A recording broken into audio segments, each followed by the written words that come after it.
Good afternoon. இன்றைக்கி நம்ம வீட்டில் என்ன லஞ்சுன்னு பார்க்கலாமா? சுட சுட சாதம், மீன் குழம்பு, ராம்பாறை மீன், அப்புறம் மாங்காய் போட்டு குழம்பு,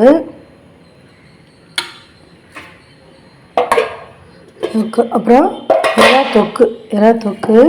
ஒருத்தருக்கு சாப்பாடு கொடுத்துட்டேன், தம்பி கொடுத்துட்டேன், இன்னும் மீதிக்கெல்லாம் சாப்பிடல. எறா தொக்கு. எறா என்னமோ கிலோ தான், 1 கிலோ அப்படின்னு நினைப்போம். ஆனால் க்ளீன் பண்ணி செய்யும்போது கொஞ்சமாக தான் இருக்கும். பசங்க விரும்பி சாப்பிடுவாங்க. அதுக்கப்புறம் நேற்று வச்ச ரசம் தான். நீங்கள் ரசம் வைக்கலை, நேற்று வச்ச ரசம் தான் அப்படி இருந்தது. இது வெறும் ரசம் தான், பருப்பு தண்ணி போட்டால் தான் வீணாயிடும். சும்மா வெறும் ரசம் வச்சா நல்லா தான் இருக்கும். அந்த ரசத்தோடையே வச்சுட்டேன். இதுதான் இன்றைக்கி நம்ம வீட்டில் லஞ்சு. இந்த லஞ்சு உங்களுக்கு பிடிச்சிருந்தா லைக் பண்ணுங்கள், ஷேர் பண்ணுங்கள், கமெண்ட்ஸ் பண்ணுங்கள். ப்ளீஸ் என் சேனலை சப்ஸ்கிரைப் பண்ணுங்கள், பெல் பட்டனை ப்ரெஸ் பண்ணுங்கள். அப்போ தான் நான் போடுற வீடியோ கூட நோட்டிஃபிகேஷன் வரும். உங்கள் வீட்டிலலாம் இன்றைக்கி என்ன லஞ்சுன்னு எனக்கு கமெண்ட்ஸில் சொல்லுங்கள். நான் எறா தொக்கு மாதிரி தான் செஞ்சேன். நிறையா வெங்காயம், பூண்டு, தக்காளி எல்லாம் நைஸாக கட் பண்ணி வதக்கி செஞ்சேன். கருவேப்பிலை போட்டிருக்கேன்.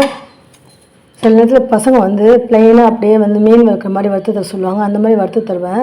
ஆனால் அந்த மாதிரி வறுத்தா கொஞ்சம் தான் இருக்கிற மாதிரி இருக்கும். இந்த மாதிரி வெங்காயம், தக்காளி, பூண்டெல்லாம் கட் பண்ணி போட்டோம்னா கொஞ்சம் நிறையா இருக்கிற மாதிரி இருக்கும்.